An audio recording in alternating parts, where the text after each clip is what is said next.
Depois de perder mercado para as técnicas de transgenia em todo o país, a soja convencional volta a ocupar mais espaço nas lavouras. A expectativa para este ano é de que a área de plantio cresça entre 2% e 4%, seguindo principalmente a demanda do mercado internacional, já que a Europa não abre mão dos produtos que não são geneticamente modificados.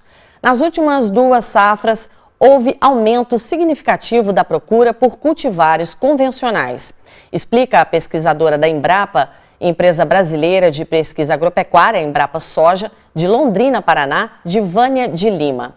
As exportações gerais de soja do Brasil cresceram mais de 30% no ano passado e atingiram o volume recorde de 68 milhões de toneladas, de acordo com o Ministério da Indústria, Comércio Exterior e Serviços. A falta de rotatividade na cultura e a utilização por muito tempo da mesma cultivar de soja pelos agricultores provocaram o surgimento de plantas resistentes a herbicidas utilizados nas plantações transgênicas, obrigando o produtor a acrescentar outros defensivos. De outro lado, este cenário promoveu o aumento do custo da produção, situação casada com a elevação da demanda do grão por países europeus, que são resistentes a sementes geneticamente modificadas. Nas últimas semanas, é a oferta que vem balizando o mercado e as altas se acumulam no mercado do boi gordo. Com a dificuldade na aquisição de matéria-prima, as programações de abate encurtam e isso resulta em ofertas de compra acima da referência. Na média de todas as praças pecuárias pesquisadas pela Scott Consultoria, desde o início do mês, a arroba do boi gordo apresentou valorização de 1,0%. Destaque para o sul de Goiás, onde a falta foi de 3,9% no período.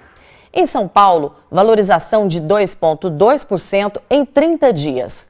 Na operação com desossa, há um mês, a diferença entre a receita total e o preço da arroba estava em 28,7%.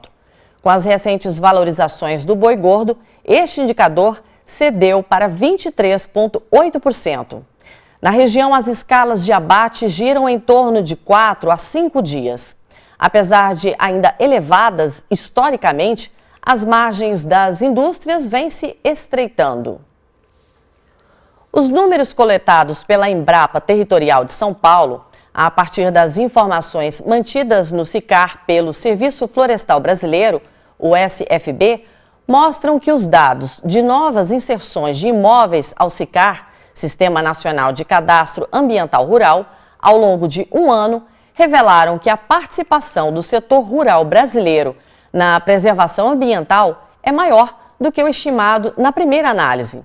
Em fevereiro deste ano, agricultores, pecuaristas, silvicultores e extrativistas destinavam à preservação da vegetação nativa mais de 218 milhões de hectares, o equivalente a 1/4 do território nacional, 25,6%. Em média, é como se cada produtor rural utilizasse apenas metade de suas terras. A outra metade é ocupada com áreas de preservação permanente.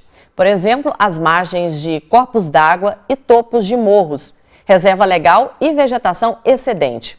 O Centro de Pesquisa estimou o valor do patrimônio fundiário imobilizado em preservação ambiental e chegou à cifra de 3,1 trilhões de reais. Mapeada detalhadamente pela Embrapa Territorial, a área total destinada à preservação, manutenção e proteção da vegetação nativa no Brasil ocupa 66,3% do território. Nesse número estão os espaços preservados pelo segmento rural, as unidades de conservação integral, as terras indígenas, as terras devolutas e as ainda não cadastradas no SICAR. Elas somam 631 milhões de hectares, área equivalente a 48 países da Europa somados. Até 31 de janeiro deste ano, estavam cadastrados no SICAR pouco mais de 4,8 milhões de imóveis e 436,8 milhões de hectares de terras. Essa área já supera em 30% a que foi identificada no Censo Agropecuário 2016, o último disponível. Por isso, a Embrapa Territorial avalia que a análise da dimensão territorial da participação do segmento rural na preservação da vegetação nativa no Brasil está mensurada, pois os números devem ter pouca variação. E depois do intervalo, você vai ver que o grupo Carrefour Brasil e a IDH, Iniciativa para o Comércio Sustentável, lançaram parceria para a produção sustentável de bezerros no Mato Grosso. Você vai ficar por dentro da importância do melhoramento genético para a produção de carne bovina e também saber informações de um grande evento que vai acontecer em Goiás. Nós voltamos já em um minuto só.